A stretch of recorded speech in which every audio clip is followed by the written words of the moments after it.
साथियों नमस्ते। सशक्त भारत से मैं डॉक्टर आर के वर्मा। कल बजट आ गया। बजट में हम कुछ ऐसा सोच रहे थे कि जिस तरह से हमारी सीटें कम आई हैं उस हिसाब से कुछ ऐसा किया जाएगा जिससे जनता खुश हो, मिडिल क्लास खुश हो। तो उतना हमें कुछ देखने को नहीं मिला। ये जरूर है कि बिहार और आंध्र प्रदेश के जो दो मुखिया हैं जिन्होंने हमको सपोर्ट दी है, तो हमने बिहार और आंध्र प्रदेश के लिए बहुत कुछ दे दिया है। वो सही भी है, क्योंकि अगर वो काम नहीं करेंगे तो हमारा अस्तित्व ही नहीं रहेगा। दूसरा, हमने पब्लिक का ध्यान रखा है। हमने बिहार में कई कॉरिडोर्स बनाने की घोषणा की है, और भी जगह घोषणा की है, सड़क हैं, पुल हैं, और काफ़ी उनको हमने एलोकेट किया है फंड्स। तो यहाँ तक तो बात सही है, किसानों के लिए भी ठीक है। कई ऐसी योजनाएं हैं सोलर पावर के लिए, पावर सेक्टर के लिए, शिपिंग सेक्टर के लिए बजट बहुत अच्छा बना है। लेकिन यहाँ पे मैं फिर आ जाऊंगा उस बात पर जो हमारा मुख्य क्रिटिसिज्म होता है कि बीजेपी अपने कोर वोटर्स की तरफ ध्यान नहीं देती है। मैंने देखा सोशल मीडिया पे जो बहुत भयंकर बीजेपी भक्त किस्म के लोग, वो तक इतनी निराशा जाहिर कर रहे हैं, बहुत ज्यादा निराशा जाहिर कर रहे हैं कि अब तो भाई हम कुछ नहीं करेंगे, वोट ही देने नहीं जाएंगे, वगैरह वगैरह। मैं आपको बताऊं कि किस आधार पर जनता निराश है और क्यों ऐसा कर रही है। बजट में शॉर्ट टर्म कैपिटल गेन और long term capital gain taxes दोनों बढ़ा दिए गए हैं।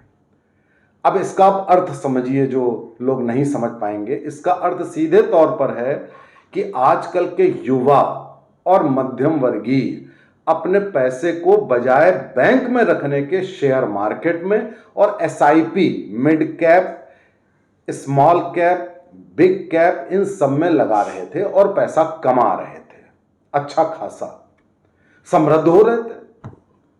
बैंकों में भीड़ कम हो गई थी, क्योंकि बैंक में आप 7% ज्यादा से ज्यादा इंटरेस्ट दे रहे हैं, तो वहां हम क्यों जाएं। हमें शेयर मार्केट, म्यूचुअल फंड में 40% तक मिल रहा है, तो क्यों नहीं लगाएंगे। और आजकल का युवा भयंकर उधर पैसे लगा रहा था। अब आपने देखा कि बैंक खाली जा रहे हैं, सारे लोग उधर अट्रैक्ट हो रहे हैं, आपने सीधे टैक्सेस बढ़ा दिए। अब आपने टैक्सेस इतने ज्यादा बढ़ा दिए कि लॉन्ग टर्म वाले के ऊपर लाखों का फर्क पड़ जाएगा और शॉर्ट टर्म वाले के ऊपर भी बहुत फर्क पड़ जाएगा। तो आपने मजबूर किया कि वो शेयर मार्केट में इन्वेस्ट ना करे, या तो बैंक जाए। बैंक में भी आप टीडीएस वगैरह सब कर ही लेते हो, जो कुछ भी है। तो आप चाहते क्या हो ये नहीं मालूम। आप चाहते हो कि वो बचत भी ना करे और इन्वेस्ट भी ना करे कहीं पर। तो इस बात को लेकर मिडिल क्लास में नाराजगी है कि आप क्यों नहीं चाहते हो कि हम इन्वेस्ट करके पैसा कमाएं। अब आपका इंटरेस्ट अगर है कि सरकार को बचाने के लिए आप दो राज्यों को भयंकर सोप दे रहे हो, तो ये मिडिल क्लास में हर व्यक्ति का भी एक वो हो सकता है कि हम अपने अस्तित्व के लिए हम अपना पैसा बचाएं, इन्वेस्ट करें। इसमें गलत क्या है। इसीलिए शेयर मार्केट कोलैप्स कर गई, क्रैश कर गई, इसीलिए। वरना आपका बाकी अच्छाइयां होते हुए भी शेयर मार्केट क्यों नहीं आगे बढ़ी। जनरली बजट के बाद शेयर मार्केट बढ़ जाती है, नहीं बढ़ी, क्रैश कर गई। तो ये बात मिडिल क्लास को पची नहीं। दूसरा, आपने इनकम टैक्स की बात आपसे 11 साल से कही जा रही है, 11 साल से आप चिरक चिरक के जरा सा देते हो। आप ये करोगे कि 3 से 5 लाख के बजाय 3 से 7 लाख आप कर दोगे, जरा सा आप कहीं पे 5% इधर उधर कर दोगे। इनकम टैक्स से बहुत ज्यादा रेवेन्यू सरकार को नहीं मिलता है, और बार बार कहने के बावजूद आप मिडिल क्लास को ये जो बिल्कुल जरा सा आपने कहा कि बस आप साल में नए टैक्स रिजीम में आपको 17,500 का बेनिफिट मिल जाएगा, ये आप कह रहे हो। ओल्ड वाली जो टैक्स वाली स्कीम है उसमें कोई बेनिफिट नहीं है, तो इसका मतलब आप नए में शिफ्ट कराना चाहते हो। अब उसमें आपने कह दिया 17,500 का फायदा होगा, दूसरी तरफ आपने शेयर मार्केट पे टैक्स लगा करके आपने लाखों का नुकसान कर दिया। तो इधर आप 17,500 रुपए के बेनिफिट को आप चिल्ला चिल्ला के बता रहे हो। देखिए, मैं आपको बताऊं कि मैं पिछले 11 साल नहीं बल्कि 14 साल से कहा जाता हूं कि मैं मोदी भक्त हूं, बीजेपी भक्त हूं। मुझको तरह तरह के इल्जाम लगाए जाते हैं, धमकियां दी जाती हैं। बीजेपी की सीटें कम आई तो हमारे परिवार को टारगेट किया गया, ना जाने क्या क्या हुआ। आप कहोगे उसके बावजूद भी हम ऐसा क्यों कह रहे हैं? देखिए, हम सत्य बोलेंगे, सत्य के अलावा कुछ नहीं बोलेंगे। हम देश का भला चाहते हैं, आपका भला चाहते हैं, अपना भला चाहते हैं। हम खामखा कोई बात नहीं करेंगे, फायदे के लिए कोई बात नहीं करेंगे। मध्यम वर्गीय जो सेक्टर है उसको नाराज करके आप परसेप्शन बिल्डिंग जो होती है वो आप खत्म कर रहे हो।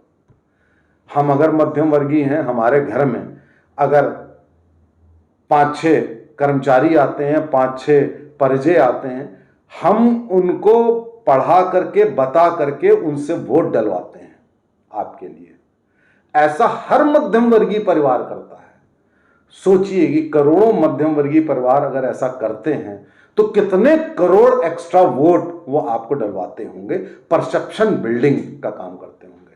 सोशल मीडिया पे यही मध्यम वर्गीय है जो आपके लिए परसेप्शन क्रिएट करता है। आपका मतलब है देश के लिए करता है।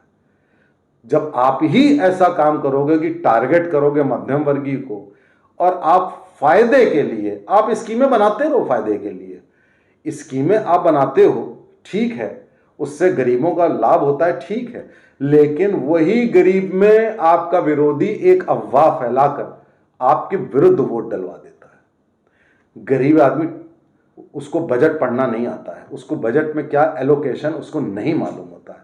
उसको बताने वाला कौन होता है? हम आप होते हैं, मध्यम वर्गीय वाले लोग। जब आप मध्यम वर्गीय को इतना नाराज कर दोगे और बार बार आपसे कहा जा रहा है लेकिन लगता है कि आपने कानों में रुई लगा रखी है, तो मुझे ये समझ में नहीं आता कि जब तक हम पूरी तरह बर्बाद नहीं हो जाएंगे तब तक हम सुधरने का काम तो करेंगे नहीं।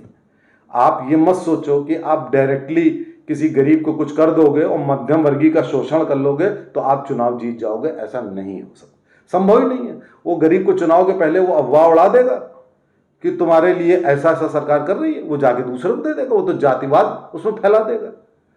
तो अगर आपको राजनीति की इतनी अगर पहचान नहीं है तो ये अफसोस की बात है। मैं तो यही कहूँगा कि शायद अब आप जाग जाएं। अब 11 साल में तो आप जागे नहीं, तो अब अगर मध्यम वर्गीय को इस तरह नाराज किया गया तो हमको कोई नहीं बचा सकता है। नमस्ते, जय हिंद, जय।